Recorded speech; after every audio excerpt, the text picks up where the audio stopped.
খুব সহজেই বলে দিলেন বরুণ। কিন্তু ব্যাটসম্যানরা জানেন তার বোলিং খেলা কতটা কঠিন। নিউজিল্যান্ডের ব্যাটসম্যানরা যেমন বুঝেছেন রোববার দুবাইয়ে ভারতের আগের দুই ম্যাচে বাইরে থাকা স্পিনার এদিন আসরে প্রথম খেলতে নেমেই স্বীকার করেছেন 5 উইকেট ব্যাটারকে। টি-20-র এই জামানায় রহস্য বোলারের অভাব নেই, অনেক সময় এর অতি ব্যবহার দেখা যায়, যাকে তাকে এই তমকা দিয়ে দেওয়া হয়। বন্ধু, আপনার কাছে একটি ছোট্ট রিকোয়েস্ট, ভিডিওটিতে একটি লাইক আর চ্যানেলটিকে সাবস্ক্রাইব করে রাখুন। তবে বরুণের বোলিংয়ে যে আসলেই অনেক রহস্য আছে তা আইপিএল ও ভারতের হয়ে টি-20 ক্রিকেটে দেখা যায় নিয়মিত। এবার ওয়ানডে ক্রিকেটে দেখা গেল প্রথমবার। বরুণের ক্যারিয়ারের সেফ দ্বিতীয় ওয়ানডে ছিল এটি। অভিষেক হয়েছে এই তো কয়েকদিন আগেই, গত 9 ফেব্রুয়ারি ইংল্যান্ডের বিপক্ষে। সেই অভিষেকের ম্যাচ রহস্যের জাল সেভাবে মেলাতে পারেনি, প্রাপ্তি ছিল 54 রানে 1 উইকেট। তবে ওয়ানডে সিরিজের আগে ইংলিশদের বিপক্ষে টি-20 সিরিজে বরুণের দুর্দান্ত পারফরমেন্স দেখেই তাকে চ্যাম্পিয়ন্স ট্রফির দলে নেওয়ার ভাবনা আসে ভারতীয় নির্বাচকদের। চ্যাম্পিয়ন্স ট্রফির জন্য ভারতের শুরুতে ঘোষিত 15 জনের দলে ছিলেন না বরুণ। পরে চূড়ান্ত দলে ব্যাটসম্যান ইয়াসাজবি জয়সওয়ালকে বাইরে রেখে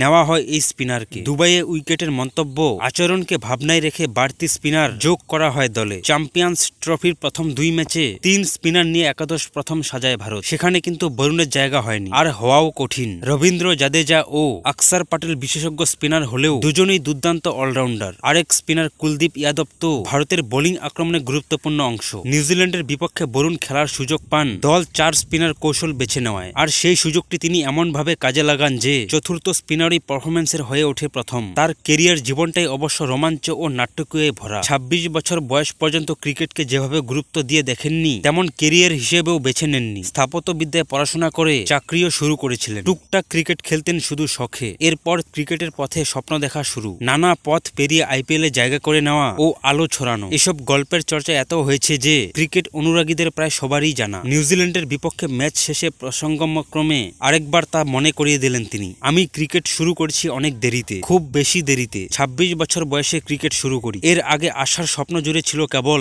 স্থাপিত হওয়া ও সিনেমা বানানো। ক্যারিয়ারের প্রথম পথ ছিল আলাদা। 26 পেরিয়ে ক্রিকেটের স্বপ্ন দেখা শুরু করি, আর এই সব কিছু হতে শুরু করে তার সেই রোমাঞ্চকর আখ্যানে নতুন অধ্যায় ওয়ানডে ক্রিকেটে। এই 33 বছর বয়সে সেখানে তার ভ্রমণ শুরু হলো। ক্যারিয়ারের দ্বিতীয় ওয়ানডেতেই 42 রানে 5 উইকেট নিয়ে ম্যাচের সেরা হলেন তিনি। মনে হচ্ছিল এই সংকলনে নামার অপেক্ষায় ছিল শুধু। তবে তিনি পরে জানালেন ম্যাচের শুরুতে স্নায়ুর চাপ কিছুটা অনুভব করেছিলেন। তিনি বলেন, শুরুর দিকে কিছুটা নার্ভাস ছিলাম। ভারতের হয়ে খুব বেশি ওয়ানডে তো খেলিনি, এই জন্যই নার্ভাস ছিলাম। তবে ম্যাচ যত এগিয়েছে তত ভালো অনুভব করেছি। বিরাট, রোহিত, শ্রেয়াস, হার্দিক সবাই আমার সঙ্গে কথা বলেছে এবং আমাকে স্থির রাখার চেষ্টা করেছে। গত রাতে জানতে পেরেছি যে এই ম্যাচটি আমি খেলবো। দেশের হয়ে ওয়ানডে খেলার আশা করেছিলাম এবং অপেক্ষায় ছিলাম, তবে নার্ভাসও লাগছিল। ম্যাচের পরে আত্মবিশ্বাস টকবক করে ফোটার কথা তার। তবে সেমিফাইনালে মঙ্গলবার অস্ট্রেলিয়ার বিপক্ষে ভারত 3 স্পিনার খেলালে আবার হয়তো বাইরে যেতে হতে পারে বরুণকে। তবে একমাত্র সুযোগেই তিনি নিশ্চিত করেছেন তাকে উপেক্ষা করা কঠিন। তাছাড়া দুবাইয়ের উইকেটে 4 স্পিনারের কৌশলে অটল থাকার সম্ভাবনা বেশি। সেক্ষেত্রে তার বৈচিত্র্যের সামনে